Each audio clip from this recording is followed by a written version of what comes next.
porque me dejas.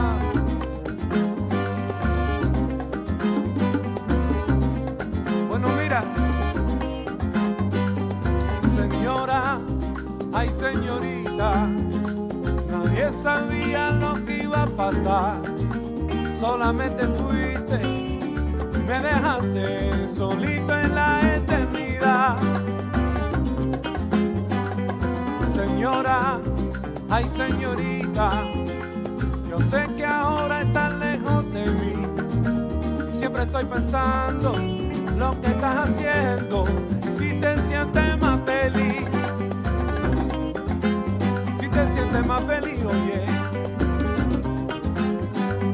Espero yo que no te sientas sola y que tu vida está llena de felicidad, porque deseo que nadie tenga que sentirse ahora mismo como yo, atrapado en la oscuridad, solito en la eternidad, solito en la eternidad, oye. Trompeta.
Saxofón con Cristian. Toca.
Sola y que tu vida está llena de felicidad, porque deseo que nadie tenga que sentirse ahora mismo como yo, atrapado en la oscuridad y solito en la eternidad. Ay señora, vuélvete acá, vuélvete. Ay señora, ya se fue.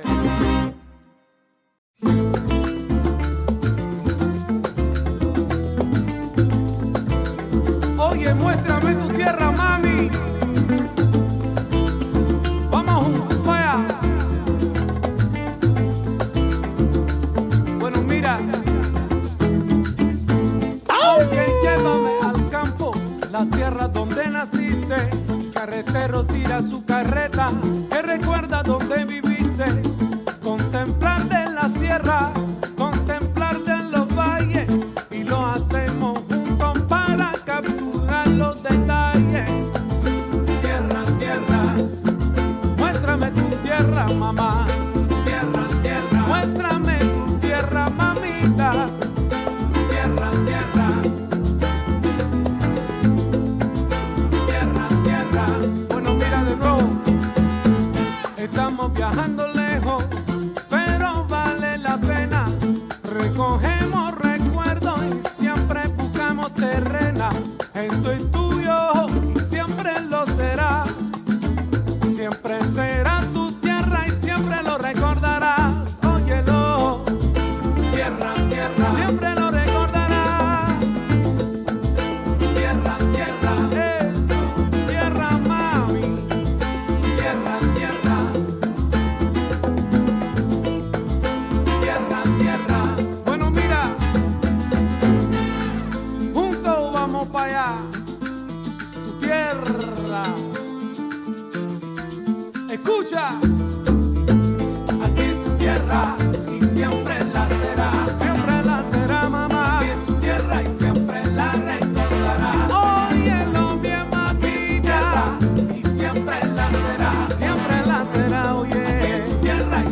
What up, what up, what up? Camina.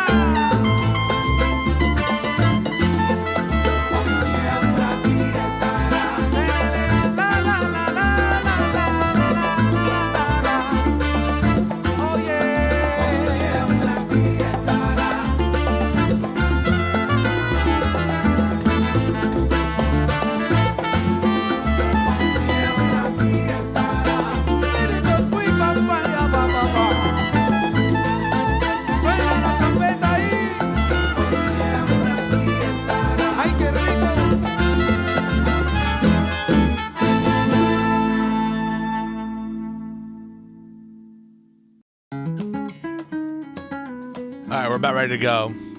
I just need 1 more minute. Also, I do read Kick Chat, Mr. Cube. Shout out YouTube chat. We're gonna try to find a way to bring the chats back, so that'll be sick.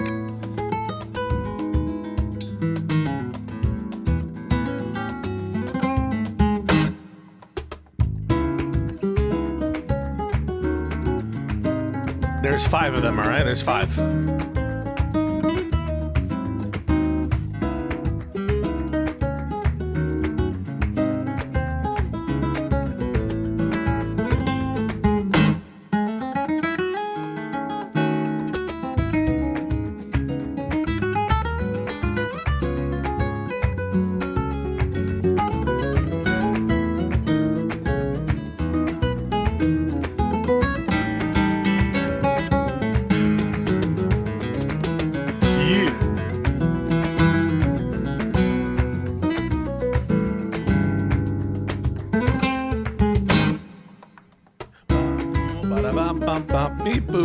Robert Noerr,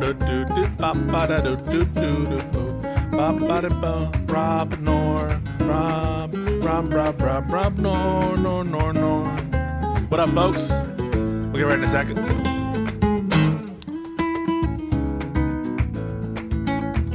Free Kermit, free Jimmy. Kermit's coming back one day. Cope.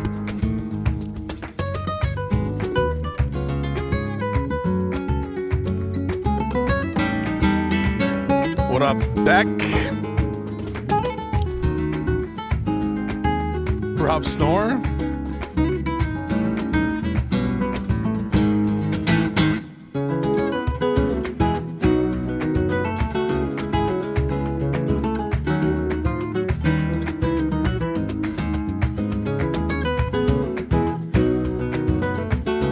All right, folks. Hope you're all doing well. Welcome. Is everyone here? Do we have all the important people in the chat? How's your weekend going? Anyone have any fun Friday nights? I did. I watched a play of some level of quality. I'm not going to say what the level of quality was, but it had a certain level of quality, but it was a fun experience nonetheless, and I had a fun night. What about you guys? Fun nights, good times, great oldies. I hope you haven't forgotten about your country while you were out drinking and smoking. Did you guys smoke? Smoking your vapes? Smoking your cigarettes? Hope you didn't forget about your country. Nope, working hard, no fun allowed. Yes, you did smoke vape. We watched Pisco videos on my TV. Yeah, no. Well, I kid with you guys, all right? Don't forget about your country. Don't forget about the authoritarian government. Don't ever forget about that. Got to keep America safe. You drank apple cider, ate pizza, and played Hades. Now, Hades is some kind of computer game on the computer. You went to a moth night. Is this some kind of euphemism? I don't know. What's moth night? Is this crazy? I just Googled it. Welcome to the annual moth night. Launched in 2019, our annual moth night has become a welcoming introduction. Some kind of sex thing. to the glowing world of mothing, an all ages, all skilled, mercury vapor light powered journey into nocturnal nature. The evening begins with a brief PowerPoint presentation. Oh my God. To guide newcomers through the basics, what equipment is used, how to get started, which field guides and apps are helpful, and what fascinating creatures you're likely to spot on the collecting sheets. Seasoned mothers who already speak the language of lepidoleds and pheromones are welcome to skip the presentation and flutter in after 9, just in time for the start of moth activity. It's where you put sheets out and spotlights on them to see bugs and moths. This sounds like a lot of fun. And, planning your moth night. What should I bring to moth night? A flashlight or headlamp so you can see and not step on a beetle. A comfy chair to settle in for your moth watching session. Your favorite non-alcoholic beverages and snacks. Moth watching is better with chips. A camera and or field guide to ID your fluttery finds. Wear long pants. Consider applying insect repellent. Okay.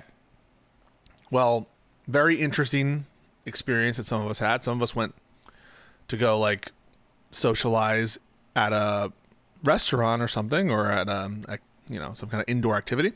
Some of us went to moth night. Some of us just stayed in. So all of these things are valid, and I support your extracurricular activities. Moth night sounds fun, to be honest. I mean, yeah. I don't know what mercury vapor light is, but I don't even know if this is the same moth night. I thought we wanted the insects. Why would you bring insect repellent to moth night? Very interesting. Maybe because sometimes you have mosquitoes and you don't want mosquitoes. There's no way that moth night is an actual thing.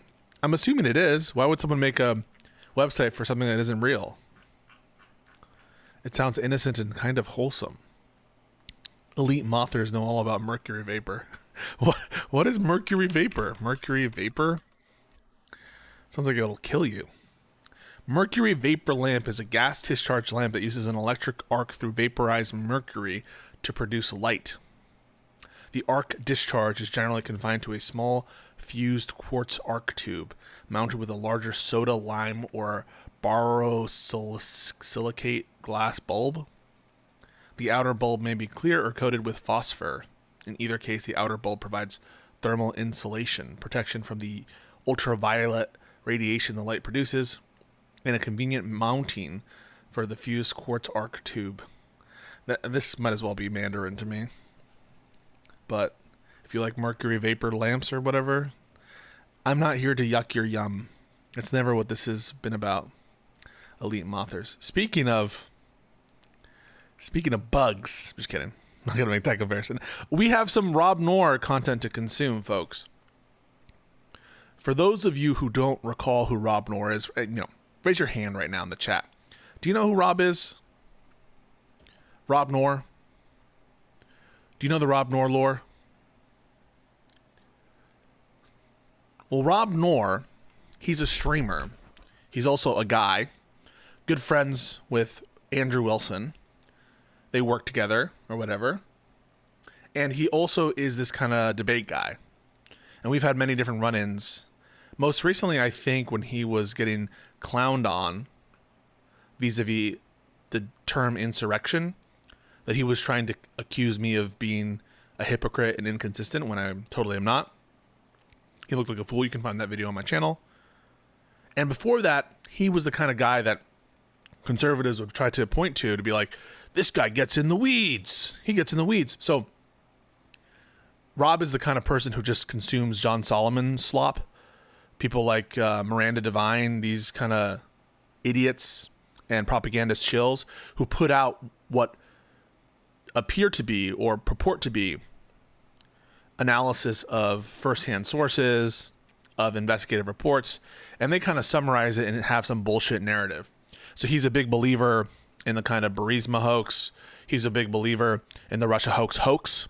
He's a big believer in all of these different threads, the ones related to corruption, alleged corruption at the DOJ, the ones, so for example, he's very, very big into the notion that the worst political crisis that ever occurred was the defective FISA warrants sought on Carter Page, which, by the way, were sought on Carter Page, who was a water boy for the Trump campaign, then existing Trump campaign, after he was no longer affiliated with the Trump campaign, and he uses this as like his defining cause are these warrants. In addition, one of his main subjects is alleged politicization of the DOJ under Democrats. He has a lot to say about different alleged Democratic double standards. The key to understanding, though, Rob's main, what I would call central flaw, is his desire and insistence upon not deploying any standard for anything. He just wants to claim to be, well, until now, as we'll see, the consistent one, because he doesn't ever want to apply a standard to anyone on anything, pretty much. I'll give you some examples. He doesn't want to create a standard for when it's okay to go after people for classified information, for mishandling of national defense information. Because to him, every single case of national defense information mishandling, classified documents mishandling, they're all the same. And so since they're all the same, we can't ever create a standard of when it would be justified to go after one versus the other. Insurrection. Here's a term where he doesn't want to put a self-standing definition for what he takes insurrection to be, certainly not one that he's willing to justify or ground out into any kind of dictionary definition, any kind of common usage, any kind of legal terminology. Because to him, he just wants to say all of these different rights, they're all the same thing. Better not apply any kind of consistent framework that I can be called to account on, and just say, I don't even want to get into the game of insurrection. I don't want to even get into the game of defining when is it unacceptable to have mishandling of classified information. He recoils from the notion that certain crimes have legal elements. Another big one is like political corruption. What's the standard for political corruption? When is it okay, if ever, to interfere with the DOJ? And he also has a problem, I think, with, in addition to imposing on other people a demand not to have a standard, he has this, I think, bizarre interpretation of actual facts. So there's two things what I take to be going on here, which is an insistence on not having some kind of neutral standard, some kind of standard that's articulated prior to the things occurring, right? So in the context, I'll give you the example in insurrection, which is a debate that we've had a lot.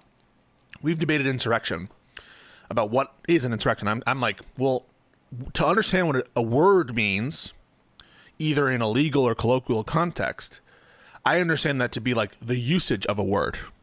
A word is just like an utterance. And I understand a word to mean like, well, how is it used? What is the meaning? What is the public meaning? What is the technical meaning? That's what I understand to be the definition or meaning of a term. Here we have a super chat. Genuine question. Why do we treat Mr. Noerr like he's worth talking to? I love talking to conservatives. Now, that might be difficult with Mr. Noerr here because he has, I think, sworn off certain debates. And he wants to put all these conditions. And we'll talk a little bit about that in a second. But specifically in the context of insurrection, this is a debate we've been having a while. And not really, though, in the weeds. He wants to claim that there's some kind of hypocrisy in the application of a standard, but he doesn't want to give some kind of self-standing meaning of the term insurrection. So when someone asks me, what does it mean to be an insurrection? Like, I'll look at a dictionary, and if there's a technical meaning, which there is in insurrection, that's a crime, and it's a historical legal definition, we look to the history and what the elements are. That's what I understand to be the question of, like, what is an insurrection? And then we apply that to different cases. During the lead up in the 2020 election, to the 2020 election, before January 6th, Rob was going around calling BLM riots insurrections. And so he had some meaning from the term, and he understood what it meant, at least to him. But when you try to call him on it, because he just wanted to use that term, it was in the zeitgeist perhaps, I don't know. Maybe he didn't really think about it that much. He doesn't want to be held to account because he doesn't want to have a standard outside of the narrow hypocrisy that he claims to be singularly focused on. And when you try to say, hey, listen, you call this an insurrection, now you're saying that there's some hypocrisy. What did you mean by insurrection back then? Because you were calling all of these school protests, and he doesn't want to have a conversation about that. Because it points out that whenever there's a situation, a type of category, is what I mean by standard, where there are some clear cases and unclear cases, where there's some archetype and some things that are farther away from that archetype, you get into this kind of Sorty's paradox. When does a drop become a puddle? When does a puddle become a lake? And that makes them very uncomfortable. These kinds of thresholds, like of clear cases, unclear cases. And so to him, he's going to flatten everything and say, everything's the same thing. They're all the same. Everyone's the same. But that leads to its own problems, as we'll see in this description here. And ultimately, where we're going to end up here, and not to bury the lead, Rob is calling himself a hypocrite in what we're about to see. Like, we're about to watch him say, it's good to be a hypocrite. It's okay to be a hypocrite. That's what Rob's about to tell you. Rob additionally is going to say, I am going to not debate people who don't agree with me on some like set out precepts about democratic corruption, and they have to admit that I'm right about all that, or they have to show me their social medias where they condemn the things that I condemned. Otherwise, I'm not going to be talking about them about these discrete topics. So that's Rob Noerr to a T, right? The conversation he wants to have is accusing you of being a hypocrite, is accusing you of being bad faith hack. That's the conversation he wants to have. He doesn't actually want to have a conversation about, well, what is an insurrection? Well, do I agree with what Trump is doing? He just wants to attack the person who he's debating. And that's his go-to, and you'll see it every single time he argues. Add to all that, which is true, everything I'm saying is true. I don't even know if he would deny it. Add to all of that a layer of grievance politics and victimhood.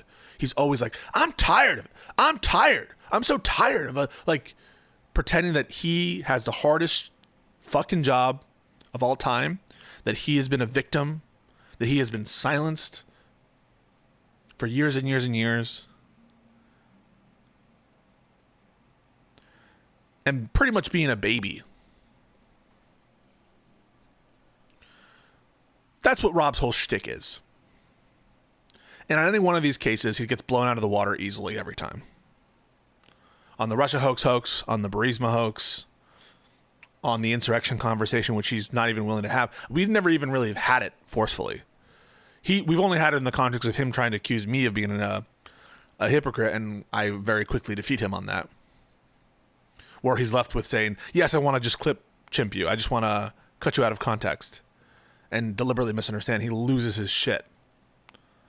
So, when I opened up his stream recently, I could tell he was incredibly upset about the Charlie Kirk assassination, which I totally understand. But he is also pissed that some people are moving on from the assassination in his mind. I don't know what he's watching that makes him think that. I'm sure some people have moved on, but it's still like pretty big news. People are still talking about it. Just today, Fetterman released a statement about we should pay respects. And so it very much still is in the zeitgeist, but he wants you to constantly talk about Charlie Kirk. I saw another clip being passed around where he's like, nobody focus on these killings. Nobody focus on attacking Paul Pelosi. I don't want any conservative talking about this. So that's an example of hypocrisy if we want to talk about hypocrisy. And additionally, if that wasn't enough for you, this notion that we should definitely emphasize more the violence of the left versus the right,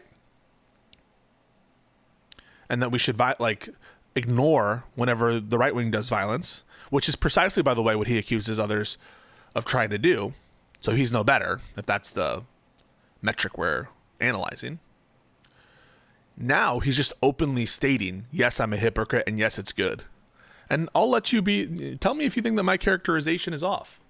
Of myself for the other night. Patriot's over there debating right now, and he's like, I'm gonna go over to Rob Noerr's channel and ask him for advice.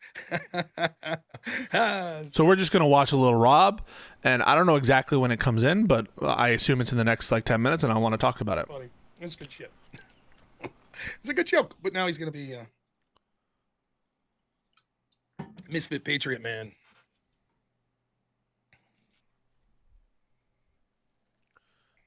I think it's actually a little past this. Let's see. I don't really take pride in saying this, but I actually am sort of ashamed of myself for the other night. I'm ashamed that I came on here last night and I talked about why I disagreed with what the FCC was doing. I said that even though that I didn't think it was the worst thing in the world, I had a problem with it. And I do, and did. I do. I still have a problem with it. I don't like it. But for some background, for those of you who don't know what he's talking about, what he's talking about is the FCC chairman explicitly threatening networks, broadcasters, that they better take off Jimmy Kimmel, or else there'll be enforcement and fines. In essence, invoking government regulation to stifle speech, which is precisely what a unanimous Supreme Court, in case after case after case, has said is unacceptable. You can't use, the case I'm referring to right now is the Volo case. You can't use government regulation to disfavor certain speech on purpose. That is a form of viewpoint discrimination that is unacceptable. It's a principle that I've been standing on, and it's one, by the way, that Rob Noerr has invoked improperly to characterize the Twitter files. Now, here's another great example of Rob Noerr having no standards, which is he doesn't want to set out a standard of what government coercion is. Well, what is government coercion? He doesn't want to make a test. He doesn't want to try to encapsulate it or define it, or to have some understanding, right? He just says any kind of government interaction is coercion. So Twitter file is the same as this, same as that.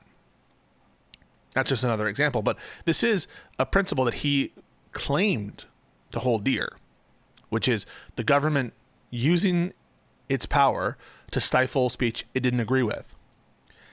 So much so that he made one of his biggest issues in the 2020 election and post-2020 election. He said the election was stolen because the New York Post was pressured by the government to censor the Hunter Biden laptop story.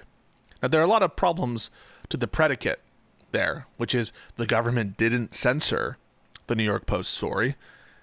The progenitor of the Twitter files, Matt Taibbi, in the Twitter files itself said that was the problem. The problem was that there was no government interference, that the government wasn't talking to Twitter about the New York Post story. And there's no evidence whatsoever, and if there was, we would have heard of it, that the government was attempting to censor or pressure or invoke regulatory authority to stifle the Hunter Biden laptop story. So the predicate is all wrong. Notwithstanding that, Rob claims that the 2020 election was in fact stolen. So his position, to be clear, because I've heard him say it multiple times, is that the election was stolen in 2020. Not through fraud. He says he's only 55% sure that there wasn't fraud. Something like that. So he thinks that there probably was or he thinks there's a reasonable likelihood, close to 40-ish%, that there was voter fraud. That's what he's said. But just not smoking gun proof. But beyond that, right? He doesn't need that, he says. I don't focus on the voter fraud, even though there's absolutely no good evidence whatsoever that there was this positive voter fraud or significant voter fraud, however you want to define it. He says the election was stolen a different way. The election was stolen because of the censorship of the Hunter Biden laptop story. And then he uses these kind of like garbage polling data to extrapolate things beyond what the polls are intended for. And additionally, where there's a huge danger of sample bias, et cetera, and also where it's not geographically tested, in the sense that the poll is not representative of where geographically the votes would need to come out of. But regardless of that, and I have my own debunk of his argument there, he says the election was stolen because of the Hunter Biden laptop suppression. And so even though it's untrue that there was government suppression, that the government stole the election. Remember, the government that was operated under Donald Trump, this was Trump's DOJ, this was 2020, not 2021. Rob also has a problem with linear time. But it's his contention that the election was stolen from Trump in 2020 because of this kind of government pressure to censor. So even though we know it's false, what he's saying, he is expressing the value is so dear to him that he considers the theft of the 2020 election to be a result of government coercion to basically censor or pressure the deplatforming of certain speech. That's how near and dear this issue is to Rob's heart. And what Rob is saying right now, in the context of the FCC threatening broadcasters and threatening ABC specifically to take Jimmy Kimmel off the air, you would think, under his previous principles, this would be a huge no-no for Rob. This would be horrible. How can you use the invocation of regulatory authority of the federal government to pressure private actors? You would think this is like central to the fear of a civil libertarian, of someone who's called out this kind of shit, what he perceived, falsely, on the left. And what you have right now is him apologizing for saying that that was wrong, right? He's saying, I'm sorry. Actually ashamed. He says, I'm ashamed for calling out evil on my side.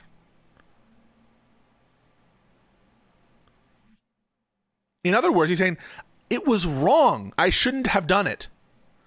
I should not have criticized my own side. That's what he's saying right here. Listen to him. I'm with it. And I do. And did. I do. I still have a problem with it. I don't like it. But I'm actually ashamed that I did a show where we were talking about it. Because there's two reasons that I say something like that. And if I'm totally honest with you, and I try to be, I'm not so sure I had the best of intentions in making that video. The first reason that I talked about not liking what the FCC was doing, and I still don't, the first reason is because that's honestly how I feel.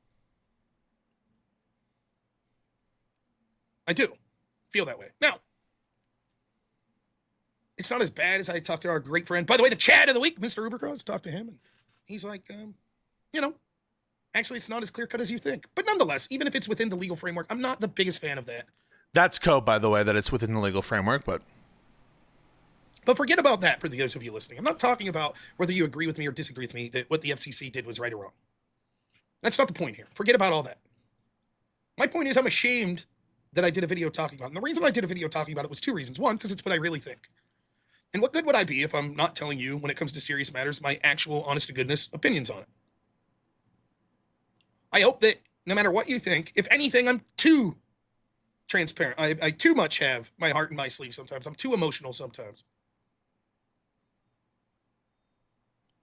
But I think that that's why people tune in. You might think that I'm wrong, but at least I'm telling you what I think, right?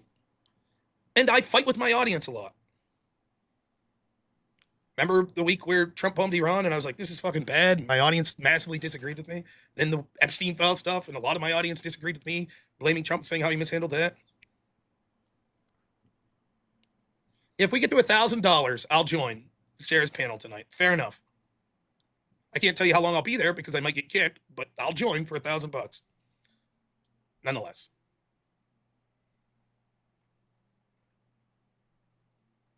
So I did tell you the truth of what I thought about the FCC story. So then why would I be ashamed Well, because there's another reason that I talked about that story. And it's shameful. And it's maybe why I just told you in that, this is getting real meta here. It's maybe why I just told you I still disagree with the FCC. Maybe even reintroducing that there falls into this. I did that because I want to be able to later, when people say, Rob, you're a hypocrite. Now that the Democrats are cracking down on free speech again, that they're in charge, and you're complaining, you didn't say shit all when the FCC cracked down. And I'll be able to say, yeah, I did. Sure, I did. In other words... By the way, there's nothing wrong with that, right? There's nothing wrong with partially being incentivized not to be called out for being a hypocrite, for actually being a hypocrite, right? And it's very telling that Rob's mind goes there because this is something that he tries to deploy. Now, it isn't true that just because you don't talk about something publicly that you don't feel a certain way, but it does give you some more credence to come into a battle where someone is putting your character in issue, because it's really not super specifically relevant oftentimes to these conversations unless you're putting someone's character in issue, or the topic becomes, are you a bad person? Are you a hypocrite? And that's also what Rob likes to do. He doesn't like having a conversation about the actual topic, which is there a double standard, or did they do something wrong? It's, are you a bad person? Did you condemn this? And so I think it's very revealing that that's one of my bad. It's one of Rob's initial thoughts. But I don't think there's anything wrong with being like, hey, I believe this, and also I don't want people to think that I'm a hypocrite and I'm only willing to call out bad things on the other side. I think those are both fine incentives. And so I don't know why you would be ashamed of it, but keep listening. When the left comes back, I'll be able to say, I stuck to my principles. And that's shameful. Shameful, he says. For real, it is. Because I should no longer give two shits what the left says. At all. At all. And my personal ego wanting to be able to use this as part of some debate in the future is fucking shameful. That I didn't say what's morally right, which is go fuck yourself. Really? So don't say what you feel. I'm ashamed. This doesn't even make sense. So you're ashamed that part of your rationale was to be consistent and to appear to be consistent in front of an audience. Presumably, appearing to be consistent in front of an audience would make the audience more apt to agree with you and give you a stronger position and achieve your political goal. You're ashamed that you told the truth about what you actually feel. And by the way, I saw some of what he was saying in that other stream, and he was downplaying a lot, even as he did in this introduction where he's like, it's not that big of a deal, and some people say it's legal. And so he was already being incredibly charitable to the Trump administration. But he's saying it's shameful to want to have stronger grounding and a stronger defense for these debates in front of an audience. Why is that shameful? Presumably, if you think that your appearance on other shows might convince 1, 2, 3, 4 people on the fence, you would want to have the strongest possible argument. And you can ground out your, it's not necessarily ego. Maybe there's a little bit of ego there. But part of it is your advocacy. You don't want to be a hypocrite. Part of the reason why Fire and all these advocacy orgs want to be consistent in their criticisms, because they don't want to be accused of having some kind of bias, and they want to have an understanding among their supporters and among the public that they're consistent and have principles. So I'm not seeing why you should be ashamed of this. But you see what he's going with. He's basically saying the left are all animal bullshit assholes, and so I don't want to give ground at all to the left, even when I agree with a conclusion. What does this sound like to you, by the way? Does this argument sound familiar from Rob? I don't want to say what I actually believe about a topic, even though I do condemn it, and I do think it's wrong. I don't want to say it because the other side are such bad faith pieces of shit, even though it would help me, help my cause, and reflect my true beliefs to say it.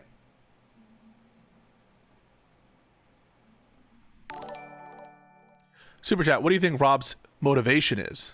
Does he actually want a better world, or is he exclusively seeking approval from his in-group? I mean, yeah, I just can't make sense of his worldview. Maybe a little combination there, but we'll see. Let's keep listening. You want me to talk about the FCC? You want me to talk about Jimmy Kimmel? Well, people are still protesting Charlie Kirk's vigils, and he hasn't even had his service yet. You want me to call out government censorship? You want me to call out government authoritarianism when there was a tragedy? Yes, Rob. Yes, that's the best time to call out authoritarianism. These are the first guys that'll give away your rights in response to a tragedy. These would be the first people after 9/11 to say, yes, government, step on me harder. Yeah, calling out government corruption when emotions are high and when there's abhorrent behavior by one side or by what you perceive to be one side, I think it's frankly inverted the overwhelming misconduct that we're talking about here. But assuming you take on Rob's worldview, that is probably the best time to call out overreaches by the government and authoritarianism. And it's the same argument. Yeah, why should I talk about XYZ when there's a genocide in Gaza? Why should I talk about the news on a news show? Why should I move on when we should just be, doing live 24/7 coverage of Charlie Kirk's casket? That's what would be better. Well, Democrats can't even vote against honoring him in Congress? Well, people like AOC are smearing his name today as we speak? No smear, no smear, no smear. Honest words from AOC. Yeah, I should be upholding my principles even when other people are being meanie pantses to Charlie Kirk. Yeah, we actually do expect that, dude. That's what it means to be principled. That's what it means to be principled. And you want me to spend 1 second about Jimmy Kimmel? Fuck you. And that's all he has. Spite. This is spite-driven, unprincipled behavior. Fuck you. I'm not going to call out my own corruption. I'm not going to call out evil on my own side because you guys are making fun of Charlie Kirk. Then you're no better than the people that you accuse of being shills, Rob. You're basically suggesting I'm not going to call out my own side because you guys are the worst. You're a bad person, Murray. Laughing at me. Having me on your show. You are no better than the people you accuse of being Democratic dick sucks. You're basically admitting the same exact shit. I'm not going to call out my own side, the corruption on my own side, because fuck you. You smeared Charlie Kirk. So I won't be consistent. So I'm not going to say my principles.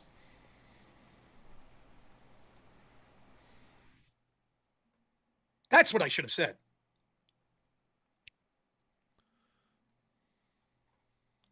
I don't give a fuck what these people think about me in the future. Fuck them.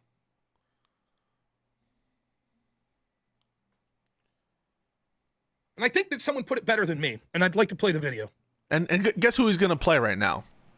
Guess who Rob Noerr is about to play right now? And listen to the words of who Rob says had it best, right? Let's see how he characterized that. I think someone said it better. Let's see.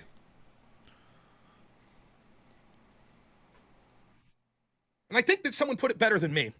So someone is about to put it better than how Rob just put it. So whatever you're about to see is a better synthesis, a better summary than what he's about to, or what he just said, right? So just to be clear, he said that whatever's coming now, he's about to show you something better than what he just said. So you're watching an even better, a more emphatic, more reflective, better phrased version of what Rob is trying to get at. This is the upgraded version of it.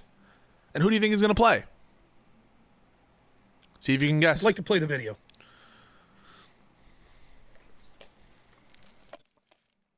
You always take a gamble playing this guy. But I've been a big fan for a long time. Gavin McInnes. What we did in canceling Jimmy Kimmel is hypocritical. We talk about free speech, and then when someone says something we don't like, we cancel them. It's not consistent with our values. And I don't give a fuck. Fuck you. You kicked me in the balls, I gouge out your fucking eyes. I'm not doing some Dave Portnoy explanation on why this is consistent. It's hypocritical. We're hypocritical. This is a fucking war. Fuck you. You got me fired, I get you fired. It's like I say to my daughter's boyfriend, you make her cry, I make you cry. We're making you cry now, motherfuckers. This is who post-Molly Jimmy needs to suffer. And we're making him fucking suffer. And we're going to make them all suffer. The gloves are off. We're hypocrites now. You made your bed, you're fucking lying in it. And other colloquialisms such as that. That is 100% the right attitude to have. It is 100% the right attitude to have to be a hypocrite.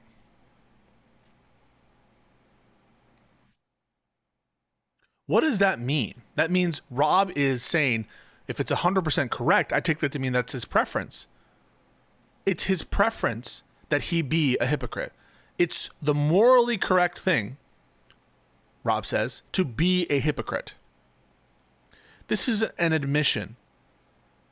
This is what we call a self-report. Rob is saying it's good that we're hypocrites. It's good to act hypocritically. It's good to have hypocritical rhetoric, to be inconsistent. That's what he just said. Is there any coper in the chat who thinks differently? We're just going to hear him this entire thing again, so there can be no doubt. There can be no doubt whatsoever how Rob characterizes this and what Gavin McInnes says. Better than me, and I'd like to play the... He says the following. He says... I think that someone put it better than me, and I'd like to play the video. Gavin put it better than him. Gavin says the following. Yeah, I just take a gamble playing this guy. But I've been a big fan He's a for huge a long fan time. of him. Gavin McInnes. What we did in canceling Jimmy Kimmel is hypocritical. We talk about free speech, and then when someone says something we don't like, we cancel them. It's not consistent with our values. And I don't give a fuck. Fuck you. You kicked me in the balls, I gouge out your fucking eyes. I'm not doing some Dave Portnoy explanation on why this is consistent. It's hypocritical. We're hypocritical. This is a fucking war. Fuck you. You got me fired, I get you fired. It's like I say to my daughter's boyfriend, you make her cry, I make you cry. We're making you cry now, motherfuckers. This is who post-Molly Jimmy needs to suffer. And we're making him fucking suffer. And we're going to make them all suffer. The gloves are off. We're hypocrites now. You made your bed, you're fucking lying in it. And other colloquialisms such as that. That is 100% the right attitude to have. That's the attitude to have. Being a hypocrite. That's the attitude to have. Be a hypocrite. Be hypocritical. Be inconsistent. Don't live up to your principles. That's what Rob says. He is admitting he is a hypocrite. He is admitting that when he talks to you, you can't trust anything he says anymore. Because he's telling you what he views as ethically good is to be a hypocrite. Holy crap. I don't know what this is. I'm assuming this is $1. I don't know what currency it is, but thank you very much for the 1,000 Monopoly bucks. Trump kicks out journos from Pentagon. Trump doesn't care about law, so Antifa as an idea won't work. You tell us Trump will disappear. You Trump will mark any person as Antifa, black pill, destiny for... I don't know what you're saying, but thank you for the $1. About $7. Thank you for the $7. So Rob just told you you can't trust a word he says. Why? Because he says it is good to be hypocritical. That's the attitude to have. It's good not to live up to your principles. That's the attitude to have.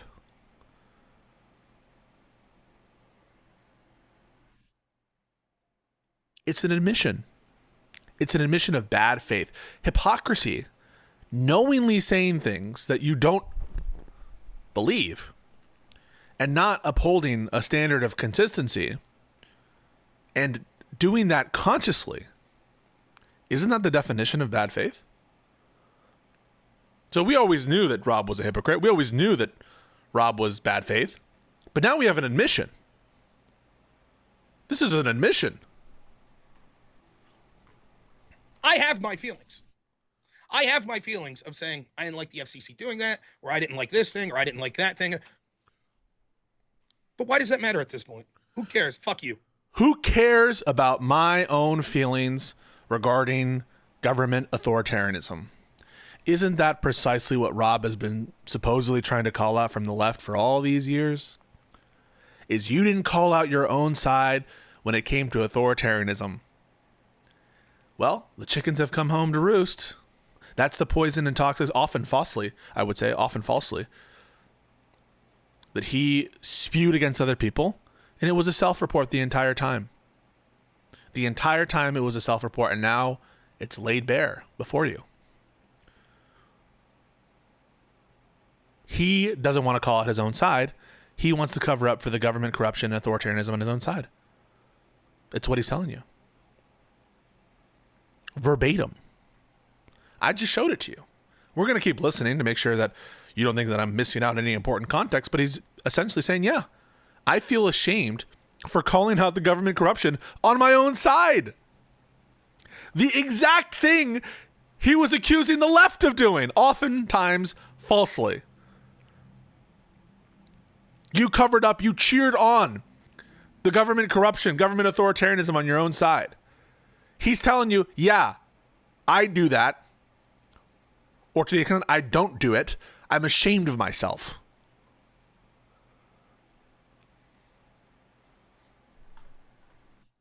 So you can't believe a word this guy says. Not a single word this guy says. Who cares? I'll talk to my friends in chat. I'll talk to my friends in real life about what I think. I'll talk to my friend on the phone about what I think about the FCC. But not publicly. But I don't care what any one person on the left thinks. I thought about this a lot when I started. I talked about... And just to be clear, it's not just the people who are demanding.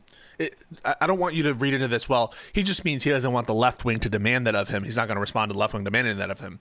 By the way, map that on 100% to the position of Destiny and DGG on the condemnation. He has no basis to criticize that for someone saying, I refuse to condemn in front of you until you guys clean up your act, because that appears to be your position. But that's not just what he's saying here. He's saying he's ashamed not to have had that FCC thing demanded of him from the left. He's ashamed on his own stream to even have talked about it, right? He's ashamed to have talked about it on his own stream, not on Piers Morgan where he was pushed. He's ashamed to have done it on his own stream and to have had a conversation about the government corruption. And this is, I think, able to be taken two ways. Either one, this is him announcing what has always been in his heart. I think that's probably true. He doesn't want to talk about the government corruption on his own side. And he always tries to downplay it to the point of absurdity. Or two, he's trying to dodge debates on government's corrupt actions under Trump term 2, which is what he's trying to do. He doesn't want to actually have a conversation about all the horrible shit Trump is doing, and he's a coward. This little yesterday. When I started my channel, I had this big idea. I remember saying one of my first live streams, on this channel, you don't get banned in the chat, unless it's like really egregious. And, I don't ban people on social media and stuff. I'll ban everyone now. I'll ban everyone. I don't give a shit.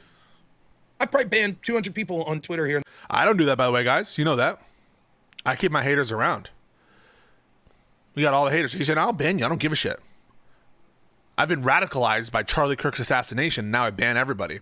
Now I don't uphold my principles. Now I'm ashamed when I talk about what I believe if it goes against the government. In other words, he's literally a government bootlicking shill. He's admitting it to you.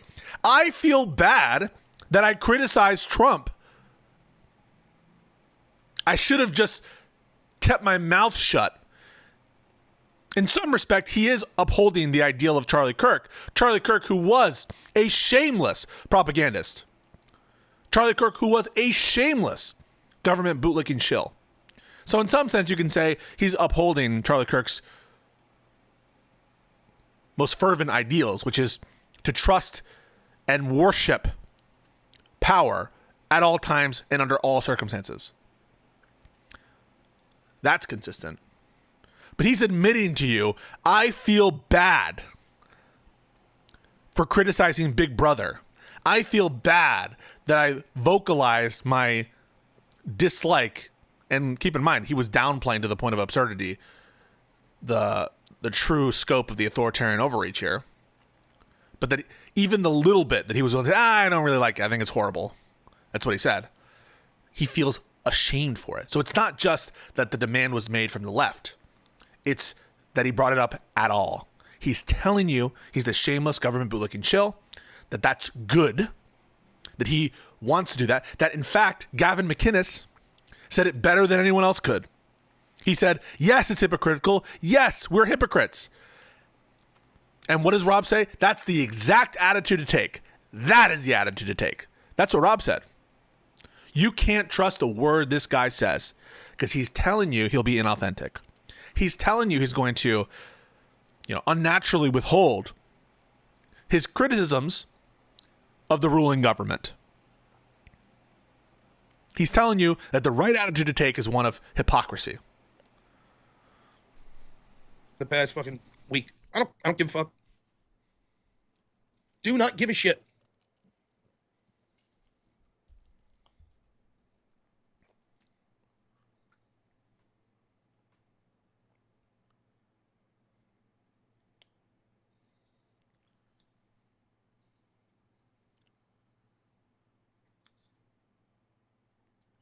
They'll look you right in the face and they'll lie to you. They'll celebrate your death. You see all these people think, oh, be careful. These people saying that they should separate from us. Fuck you. Go away. Go away from us. Be gone. There are lines I will not cross. I will not advocate for personal violence. I still have my theories on what I think should be done. So he has lines that he won't cross. And that line, as explained, is the use of private violence for political ends, or advocating for private violence for political ends. By private violence, I mean violence on behalf of non-government officials. That's his line. But one line, the implication there, and what he's going to say right now is, one of those lines is not government corruption. That I'm willing to abide by and keep quiet on government corruption and overreach. That the line for him really is private violence. That's the line. But it doesn't include things like government overreach, government corruption, and government censorship. He's saying it. I still have my theories on what I think should be done.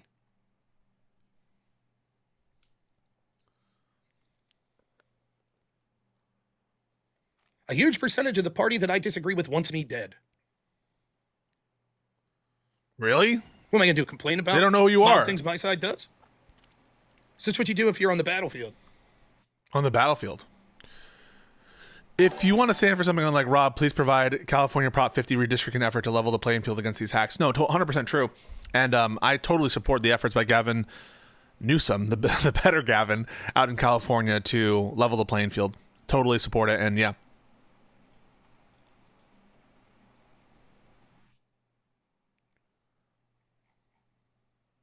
Well, actually, I know that these, communists I'm fighting are bad, but I really don't like what our staff sergeant's up to here. So, I don't know. I think I'll spend my time criticizing them. Yes, they're attacking right now.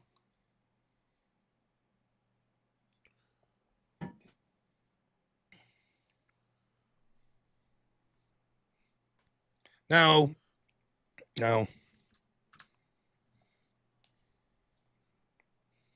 I'll still talk to lefties that I feel like, but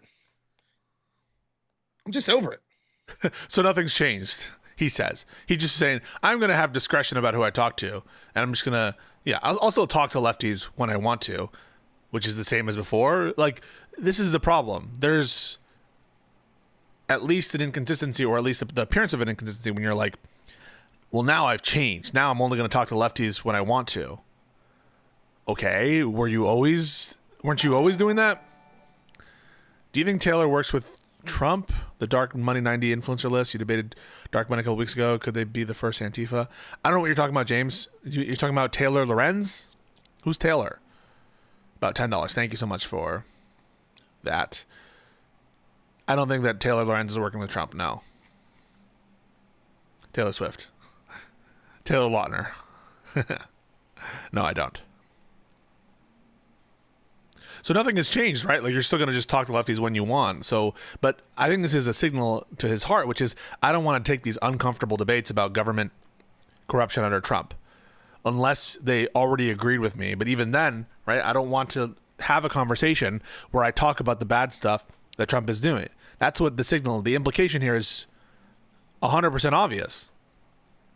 He's saying, I'm ashamed that I brought up the government corruption, government overreach, authoritarianism by Trump. I'm ashamed by that. And then he says, I'll still debate them when I want to. The implication being, I don't want to debate them on this. Because he knows it's untenable unless you're a hypocrite, which he is, and which he says is good.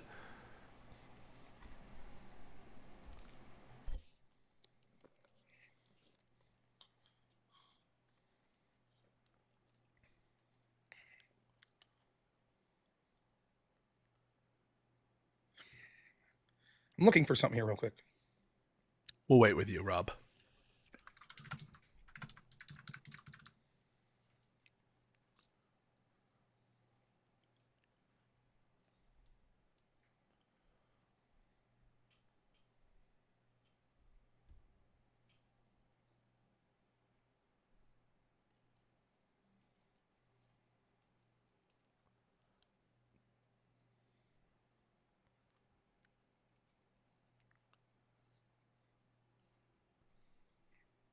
Here's the rules for radicals. Oh my God. From Saul Alinsky. 1. Power is not only what you have, but what your enemy thinks you have. Power is derived from two main sources, money and people. Have-nots must build power from flesh and blood. Rule 2. Never go outside the expertise of your people. It results in confusion, fear, Evilly Interactive LLC. Do you want to chat about this on stream? Let's talk about it. Very open to having this conversation with you, Evilly Interactive LLC. and retreat. Feeling secure adds to the backbone of anyone. 3. Whenever possible, go outside the expertise of the enemy. Look for ways to increase insecurity, anxiety, and uncertainty. 4. Make the enemy live up to its own book of rules. If the rule is that every letter gets a reply, send 30,000 letters. You could kill them with this because no one can possibly obey their own rule, all of their own rules. Rule 5, ridicule is a man's most potent weapon. There's no defense. It's irrational. It's infuriating. It also works as a key pressure point to force the enemy into concessions. Number 6, a good tactic. I'm only here to monitor what you are saying about a man of God. Okay, you don't want to actually chat? A man of God? Is one your people enjoy. They'll keep doing it without urging. He's like Rob, he chooses who to debate. These guys are like the biggest fucking cowards. I'm not going to debate unless you pre-agree with me on all this stuff. I won't debate Soy Pill because he doesn't pre-agree with me on Russiagate. Biggest bunch of snowflake pussies I've ever met in my life. And come back to do more. They're doing their thing. And we'll even suggest better ones. Rule 7, a tactic that drags on too long becomes a drag. Don't become old news. Rule 8, keep the pressure up. Never let up. Keep trying to... Pay me $1 billion zillion, Andrew Wilson. Yeah, you have to pay me thousands of dollars, and you have to pay my friend who got in a crash. You have to, do a donation in your name to this person. Like, Jesus Christ. Pisco won't debate. Who won't I debate? Who won't I debate? What if I categorically refuse to debate a strong debater?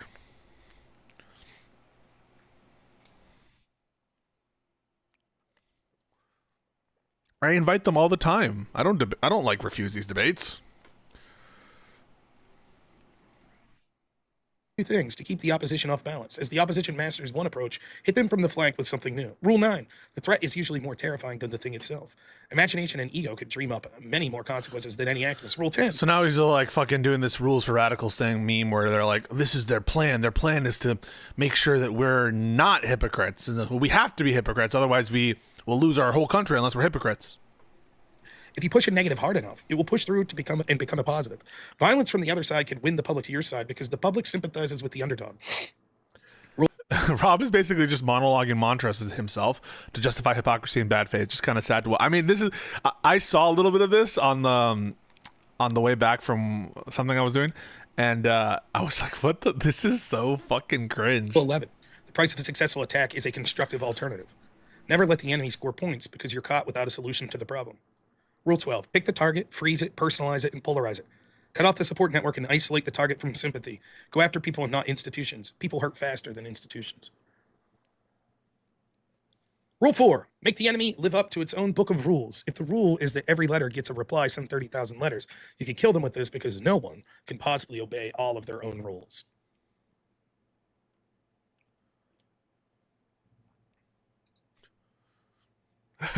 So I can be a hypocrite. This lets me be a hypocrite.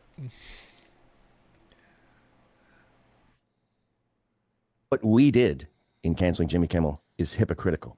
We talk about free speech. He plays it a and second then when time. someone says something we don't like, we cancel them. It's not consistent with our values. And I don't give a fuck. Fuck you. You kicked me in the balls, I gouge out your fucking He's eyes. nodding. Look at I'm him not doing nodding. some Dave Portnoy explanation on why this is consistent. It's hypocritical. We're hypocritical. This is a fucking war. Fuck you. You got me fired, I get you fired. It's like I say to my daughter's boyfriend, you make her cry, I make you cry. We're making you cry now, motherfuckers. This is who post-Molly Jimmy needs to suffer. And we're making him fucking suffer. And we're going to make them all suffer. The gloves are off. We're hypocrites now. You made your bed. You're fucking lying in it. I'm not going to worry about living up to my rule book anymore. So an open admission. I'm not going to worry about whether I'm consistent or not. So this guy is a disgusting piece of shit who has no principles and won't stand behind them. Let's hear that one more time. I'm not going to worry about whether I'm consistent or not. You made your bed. You're fucking lying in it. I'm not going to worry about living up to my rule book anymore.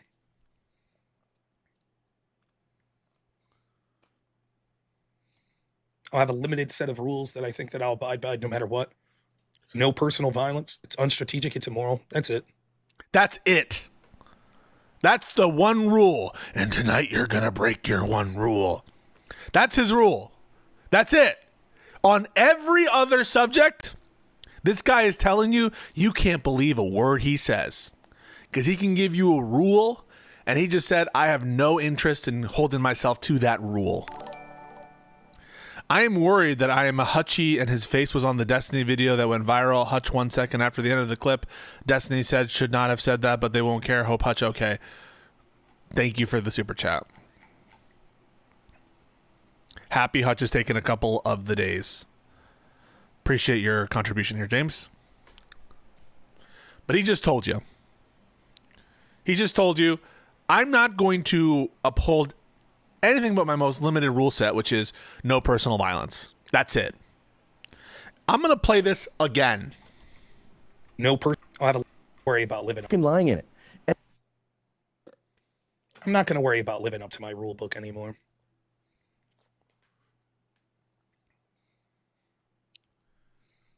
I'll have a limited set of rules that I think that I'll abide by no matter what. No personal violence. It's unstrategic. It's immoral. That's it. I don't even want to be around anymore. I don't even want to be around anymore. Grow the fuck up, Rob. Grow the fuck up. You think this is the first time someone's been unjustifiably killed?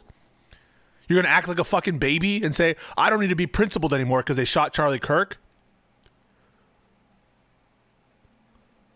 Bitch.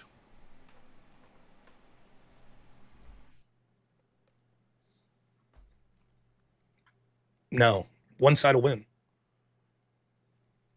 Plasterbot, $10 says, that letter one applies to what they have done to the immigration system. They overwhelmed it on purpose, knowing that if we follow the rules, we can never solve the problem. Exactly right.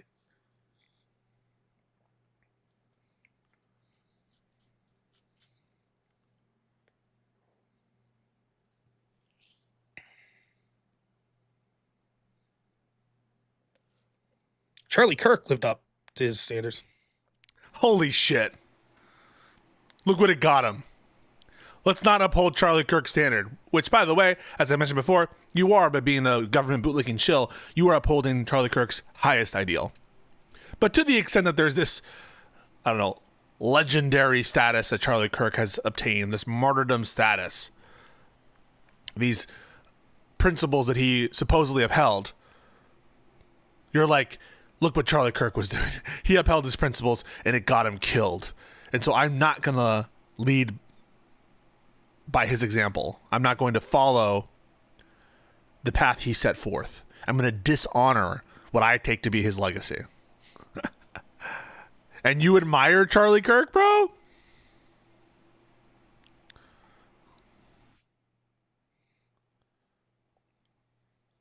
Right now, the left is claiming to be the victims. You see people coming out of the woodwork. Oh, Jimmy Kimmel. Oh, they didn't have shit to say about Charlie Kirk. Free Jimmy. They didn't have shit. I did everything that people did. The Democrats you pointed to, they did. AOC did. They absolutely had shit to say about Charlie Kirk. You're just lying. You're absolutely lying. Everyone's been talking about Charlie Kirk this whole time. You're just lying. In the context of the Jimmy Kimmel clip, it almost by necessity requires a conversation about Charlie Kirk. So this is a lie.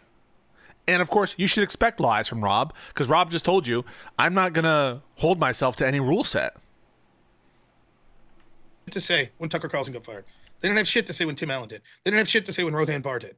They didn't have shit to say when Donald Trump was kicked off social media. They didn't have shit to say when James Rosen was wiretapped by Obama. They didn't have shit to say about the Twitter files when thousands of Americans were censored. And this is all glossing over important, relevant, key distinctions. And this is what I definitely referenced at the start, that Rob has no standards. So because he has no standards, these are all the same to him. These are all exactly the same to him because he has no standard of what is government coercion. And so Twitter decided to kick Trump off of their service. That's the same as Jimmy Kimmel being pressured by the FCC. It's the same exact shit.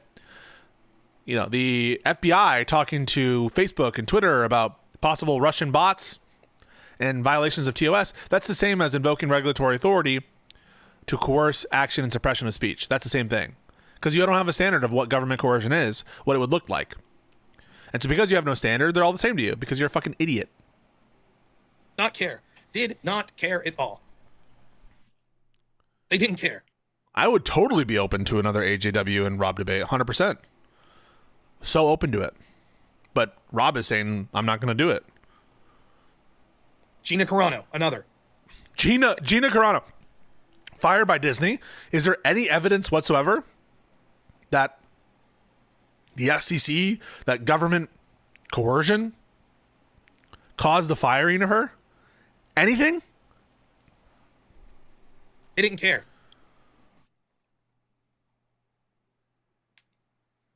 I don't even want to be around anymore. I'm unimpressed by the vicious circle. This is the Ryan Mullally argument. Oh, what's a vicious circle? Okay, will they stop? No, they'll never stop. Okay, so no matter what, they won't stop. Nope. But you think we should stop? Yes. And then what? Well, when they get power, they'll do it again to you. Does this argument sound familiar? But we shouldn't do anything back. Nope. Are you going to vote for us? Nope.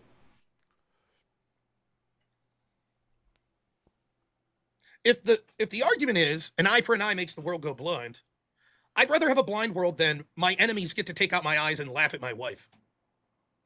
Oh my God. I'll take everyone blind. I'd rather take that. I'd rather no one be blind. But my opposition insists that that can't be the case. They've had an opportunity to de-escalate. We just saw one of the best of us, Charlie Kirk, get executed. And they're making themselves the victims. They are making themselves the victims.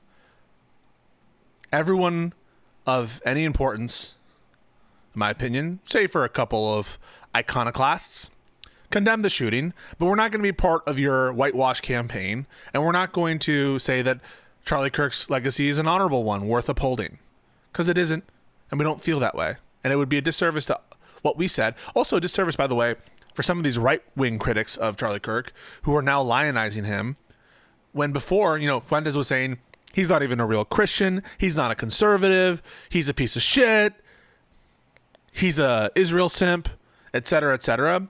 Same thing with Laura Loomer and others who were talking all this shit about Charlie Kirk.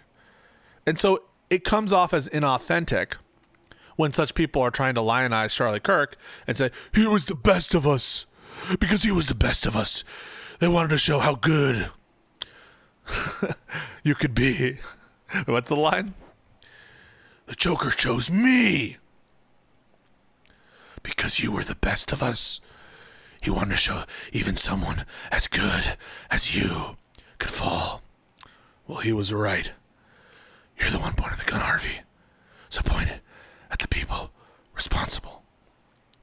It comes off as inauthentic. You guys don't actually fucking think this about Charlie Kirk. It's all a strategy. And we're not going to, on our side, pretend to love Charlie Kirk when we didn't like Charlie Kirk. We hated Charlie Kirk because Charlie Kirk was a bad dude. He seems like a good father to his kid. I'm very upset that he's dead. I'm sad for his family. I'm sad at the human loss. I condemn the shooting, but he's not a good dude. And we're not going to pretend that he is. And we've condemned it. Those of us, I think, with prominence, I'm not saying myself among them, but Democratic politicians, most commentators. You have some bad hombres online, for sure. I'm not even going to say that they're an negligible amount of the Democratic Party.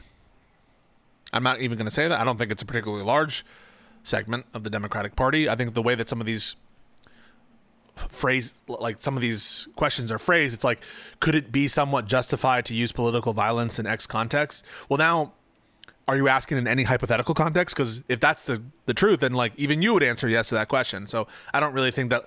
I think that some of the ways that people do this kind of polling question of political violence, where it's like, could it be somewhat justified to shoot? Like, if you're asking, like, in any universe, there are people who are, could think of universes in which it would be justified, and probably so could you.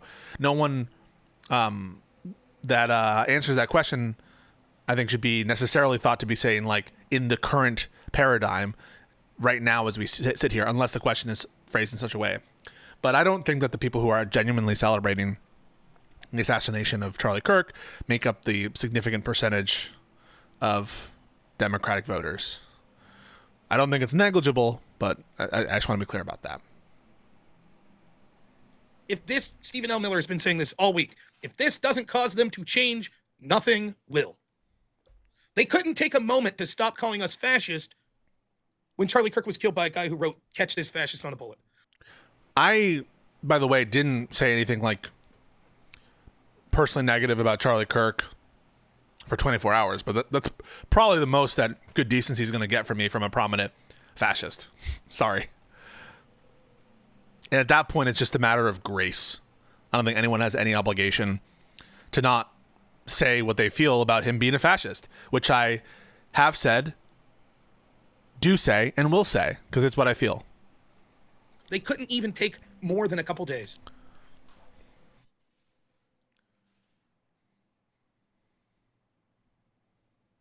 It's not just the rabid fanatics that are doing things like stomping through Charlie Kirk memorials and shouting at people and going to the vigils and harassing people and threatening people and making videos mocking him and mocking his wife and mocking his children. It's not just them. It's while it's occurring, the mainstream media is like, well, he was a bad man. Democrat politicians, he wasn't a good man. He was divisive. He was racist. He was a bigot. So we shouldn't say stuff that we think? We shouldn't say that?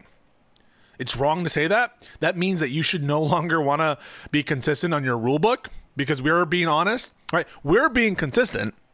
We're being honest. We're saying, yeah, we do think this, and him being killed doesn't change that.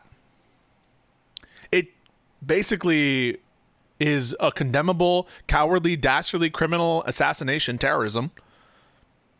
But it doesn't change our priors on who he is and what he represents.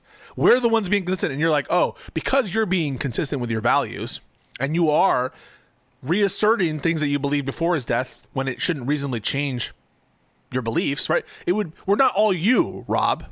We're not all at the drop of a hat willing to give up our principles and what we think about things because someone was unjustifiably killed. We're not all going to change our system of thought and our rule book because someone was assassinated.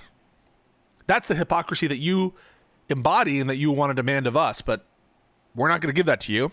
And in response to us not being hypocrites, you're like, now I must be a hypocrite. You're literally a joke. Dude, join the Discord, bro. Evil Eye Interactive LLC. Join the Discord. he was a fascist. Trump's a fascist. Trump supporters are fascist. It's a good word, isn't it?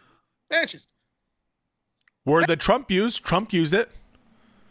Trump used that word multiple times against Democrats, Kamala, against Biden. And he uses the term communist, which to them is like even worse than a fascist. That's the word they used when they put it on that bullet to take out Charlie Kirk.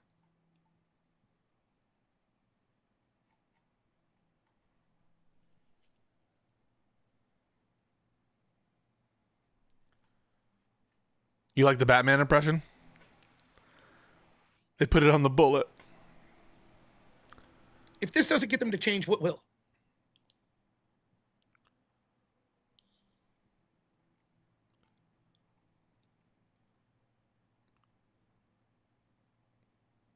Do you think for a second if I got banned off YouTube tomorrow for, I don't know, insert? I would condemn it. I'm pretty sure that I like come out and support when his channel was, something happened to his channel or some other conservative channel. I'm pretty sure I immediately came out and said Rob should not be banned.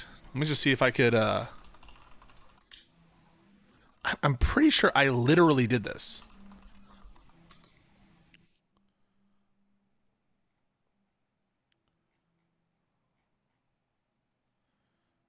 I'm pretty sure that he was like banned for something and I was like, he should not have been.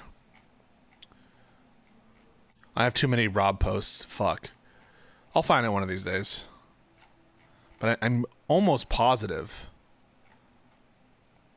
And I even said Rob should not be put on a blacklist for Destiny back when we were doing content. I said Rob should not be on the blacklist.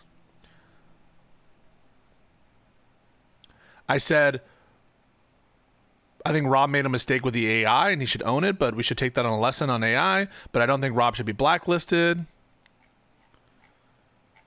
What else did I say? Let's see. There was one time where he was like banned on something. I like immediately came out and said he should be unbanned. I think that that's true. I came on here and I mocked the death of Ruth Bader Ginsburg and made fun of her grandchildren or something. And I got banned. Do you think any of them would bat an eye? I totally... There'd be a couple that would say... A couple, okay. Well, I would like to see Rob not go, but they wouldn't do anything. Their life would go on. What do you want us to do, Rob? If you get banned and we call it out and we're like, hey, YouTube, unban this person. What do you want us to do? Life would go on. Yeah, I guess. What would I have to do? Like in solidarity, you're saying I should not do content until they let you back on the platform? What? Like, look at how ridiculous this is. Well, there'd be a couple that would say... Evil Eye is a Crucible employee. Pretty sure it's the guy that sometimes moderates Andrew's debate. Dude. It's fucking dipshit. This is why you will receive a dictator, because you refuse to do it. Bro, just come on stream, man. Come on stream. It's one of these presuppositional guys. Logic doesn't make sense if you don't have a god. He's actually been fooled by Darth Dawkins equivalent, Andrew Wilson. Keep begging. How do you feel about your daddy, like, dodging debates and being like, oh, he needs to pay. Actually, he needs to pay me thousands of dollars. Not anyone else.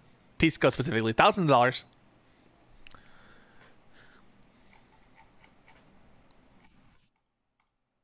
Well, depending on the time, he might be in one place or several. If we're going to play this game, I'm going to need a cup of coffee.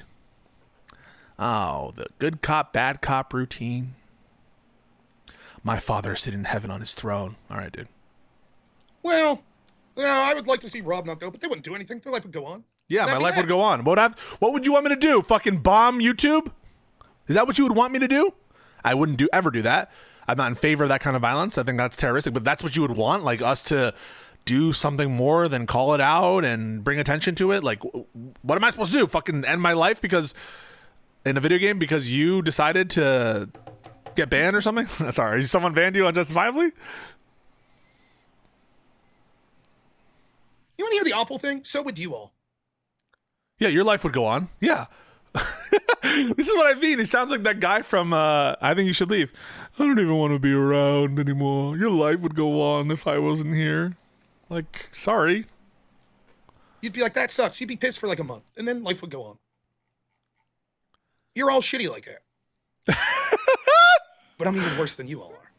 You're shitty because your life would go on if I was banned? What is he talking about? I'd do the same to any one of you. I'd do the same to pretty much any other right-wing streamer out there. Why? Because that's life. Right? So what are you saying? What are you going to do? Yeah, what are you saying? You The know, show must go on. Okay, I work with Andrew Wilson, so it's not a good example. But let's say my friend, lower class, or Abe Dinkus, right? If Abe's channel gets banned, I'm going to be fucking pissed. For like 3 or 4 months, I'm going to be like, what the fuck? But then eventually, a little less, a little out of mind, and then I'll get on to something else. And Abe might be like, hey man, like this sucks. They could censor thousands of us. Thousands of us censored. And how many people really give a shit? They locked us down. They locked us fucking down. They did it. They locked us down. They told us we couldn't go to our fucking kid's graduation party. Trump was president. Our daughter's wedding. We couldn't go to the nursing home to visit our parents. A lot of these stay-at-home orders were, I mean, the true stay-at-home orders didn't last that long. And yeah, a lot of states imposed restrictions.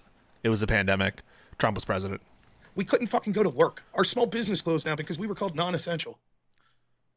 Meanwhile, our leaders that enforced that upon us went out and did whatever the fuck they wanted. They went to the French Laundry for dinner. We weren't allowed to go to simple things, like to a barbershop or a hair salon. Here's a question for you, Rob. What the fuck does this have to do with anything? Here's a question for Rob. Why are you talking about this? What does this have to do with you being a hypocrite?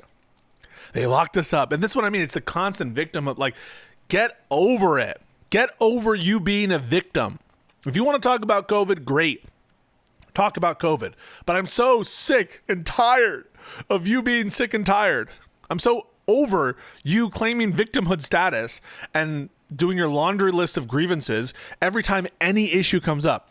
You see these pieces of shit. They locked us down on COVID. They spied on Trump's team. They Burisma'd him. Like, it's so excessive. It's so performative. Stick to the topic. But they could go because hygiene was important to them. You couldn't go to church, but you can go to the casino. And of course, while all these strange rules were being inflicted on you, Black Lives Matter, they could do whatever the fuck they wanted. No one dared say a word. No one said a word. No one said a word about COVID restrictions. Not a single person said a word about COVID restrictions. People devastated. I watched people that never gave a shit about politics in their lives completely shattered. Couldn't believe it. Yeah, it sucked. A story happening all over this country to countless people that never gave a shit about politics. And all of a sudden, here it was thrust upon them. They became miserable. And I had people telling me, never again. This is it. This is a wake-up call. This is it. Never again. And what were the consequences? People still fired up about it? Nope. Life moves on. Oh, we're supposed to focus on COVID now? What do you want? What do you actually want? You want us all to, like, talk about COVID every day forever? We're not supposed to move on?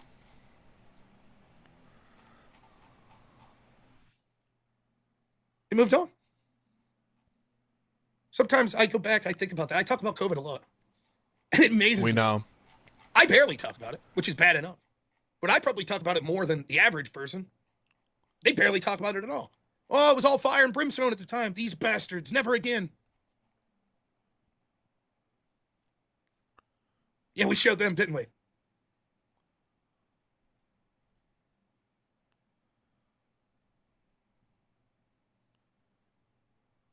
I'll get it here later, are we not? We showed them. And I'm afraid that's what's going to happen with Charlie Kirk. Yeah, people are going to move on, bro. People moved on from JFK's assassination. Well, some people. But the overwhelming discourse will shift. This is life. Here's a great man. Greater than I'll ever be. A man that I'm ashamed to say I barely paid attention to when he was alive. Seemed like someone who was doing good work. He's talking to younger people on college campuses. I'm not really his target audience necessarily. I knew he's a talented debater. Enjoyed his videos, but I didn't talk about him a lot.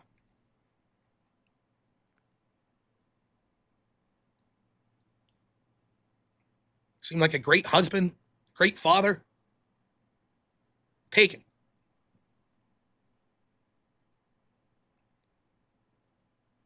And 4 months from now, I'll be doing some stream and I'll be arguing about lefties. But like, can you believe this? Can you believe that another judge went against Trump's tariffs and blah, blah, blah, blah, blah. And we'll do a whole 3-hour stream, talking about that and some, what about this like executive order that Trump issued on Yeah, I can't believe Rob moved on from the murder of Melissa Hortman. the border and blah, blah, blah, blah.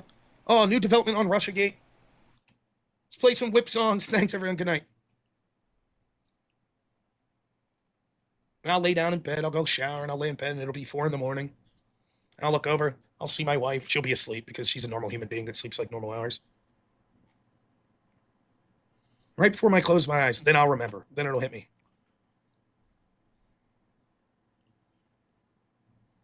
You moved on. They won. Oh my God. They killed him. They won. The left killed him and you moved on. They killed him. These people are delusional. These people are dangerous. They killed him.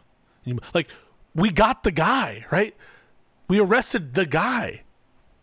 The guy's in jail. He's going to be probably executed for this murder, or at least put in jail for a very long time if they don't fuck up the investigation anymore.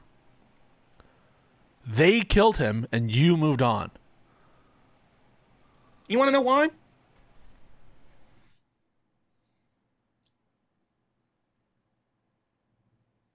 Because I think that I have to be in the top 10% as far as having the ability to have some sort of voice, because I'm a streamer with at least some people that listen.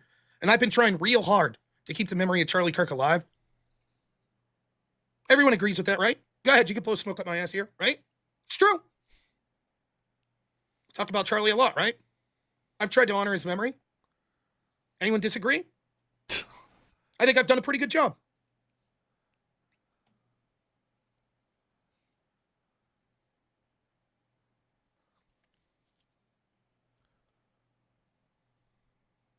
And even me, what I talked about yesterday. The FCC. The news. Which is your job. I didn't know your job was to fucking be a Charlie Kirk evangelist now. Did the assassination change what your job was? I thought your job was to provide commentary on the news and politics. And you're like, I'm such a piece of shit. I didn't spend my entire stream continuing to talk about the assassination of Charlie Kirk. I should have been a hypocrite. I should have had no principles. And I should have just virtue signaled more about Charlie Kirk's death. That's what I talked about.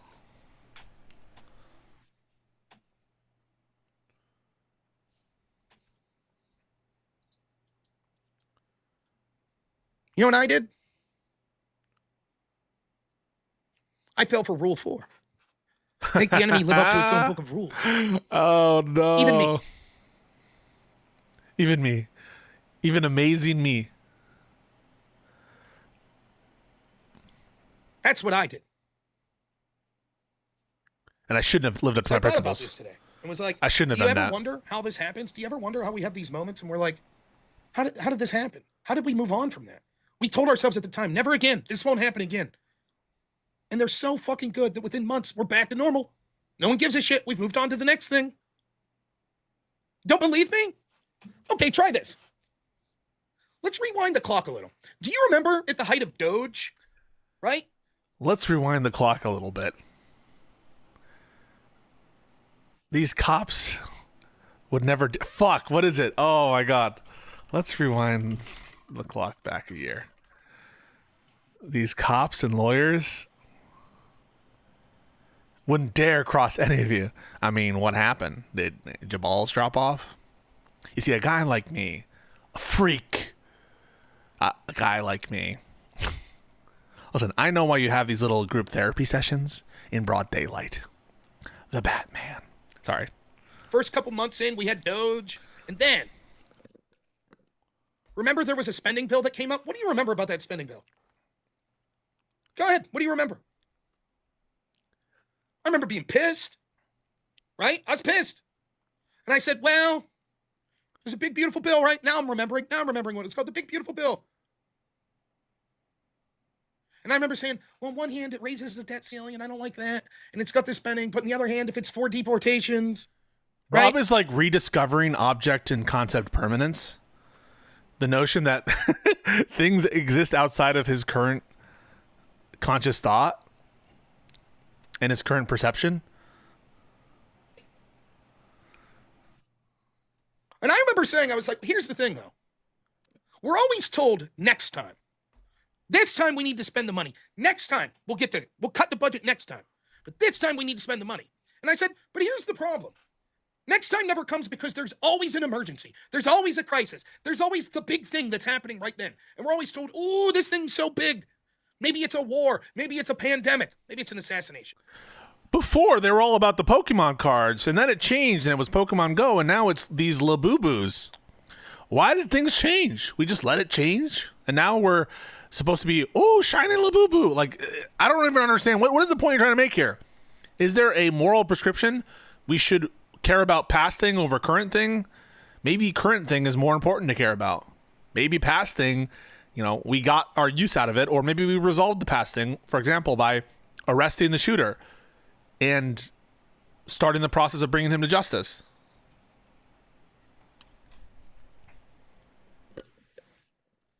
And now, I almost don't even fucking remember what the name of that bill was. The big, beautiful bill? That fucking smooth brain? You can't remember that shit? He literally marketed it so that it could be remembered by fucking the dumbest of the dumb. Big, beautiful bill. That's what I was talking about. And that's what most of you were talking about. Then remember Tesla's getting firebombed? Remember that? We talked about that. That was a huge story. How about the insurrections? You remember that? You remember all the ICE riots? We still have ICE riots in places like Portland. We ain't talking about it. But it was the biggest story. For a week, they rioted. We covered it every night. Seems like a lifetime ago. How about the Epstein files? Remember that? People are still talking about that, dude. Remember that story? Remember when Trump came out and was like, hey, we're going to do something extra. We're going to leave a lot of these illegals Remember on Star frontier. Wars? Remember how pissed you were? I was pissed.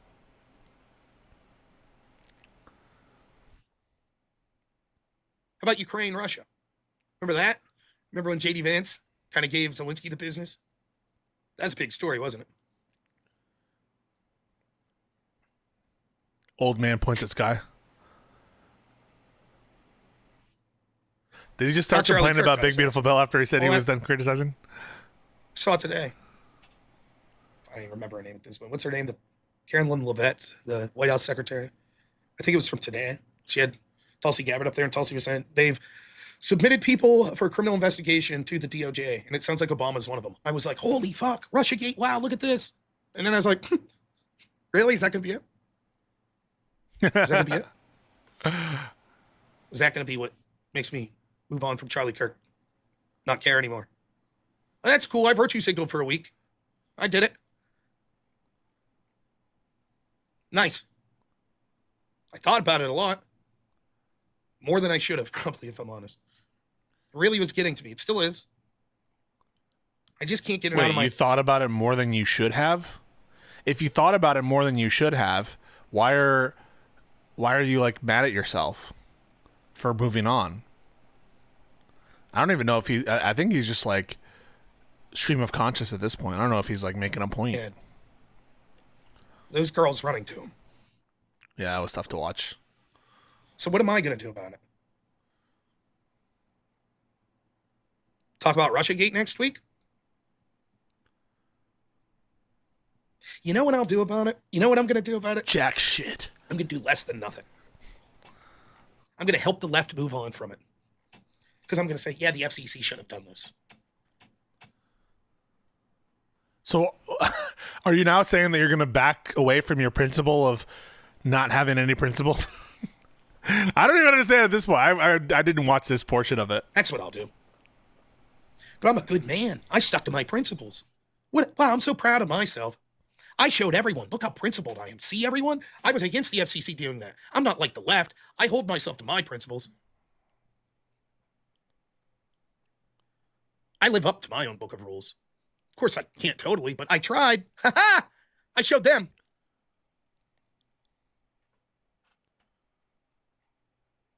I already felt guilty enough by moving on, having fun a little. But then I did something worse. No fun. You can't have fun. Not when Charlie Kirk was assassinated. No more fun. I gave the left exactly what they wanted. The very people that are fucking dancing on Charlie's grave. Oh my God. They're calling him an evil man, a bad person. That are celebrating his death. That are mocking his wife. I did exactly the one thing that could help him.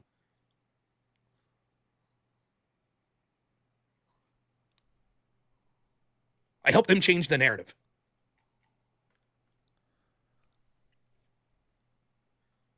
I'm like a schizophrenic. I always got different thoughts bouncing my head. I have different moods. I'll be in this mood one day. I want to talk about this one day. Then I want to talk about something different. I don't know. Tomorrow it might be completely different. Who the fuck knows? But I'll tell you how I'm feeling tonight. Here's how I'm feeling tonight. I'm feeling tonight like these people could go fuck themselves.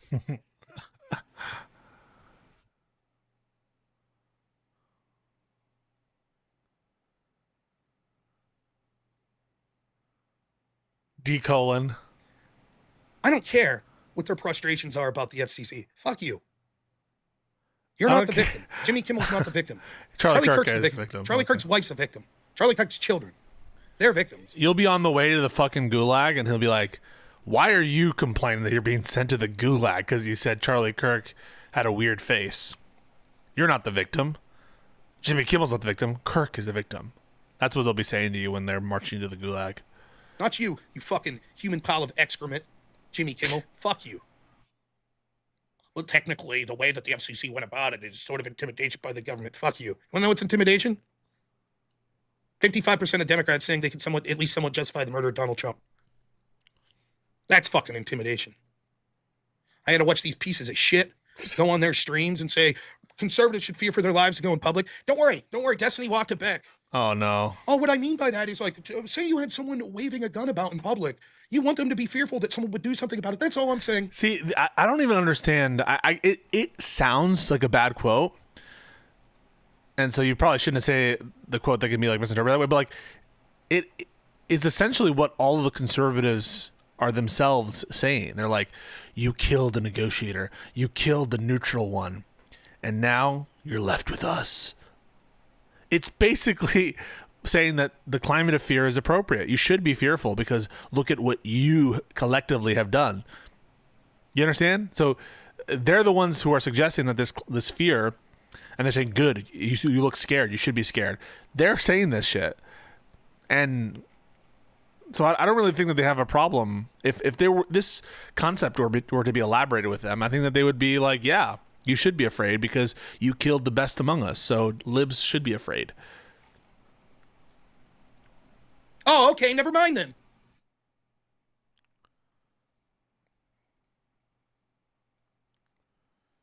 I don't agree, by the way. Why don't I say it? Because I don't agree. I don't think that people should be afraid. Either side. I think people should be unafraid to say what they actually believe. I don't think that they should be afraid of death because of it. Or violence. But I don't think that it's advocating for violence. I think it's like a different kind of point, which is sort of like, in order for us to ratchet down tensions, it makes sense, like, for either side to have some incentive structure to do that. I'm not convinced by those arguments, but I don't think that it's an explicit call to violence.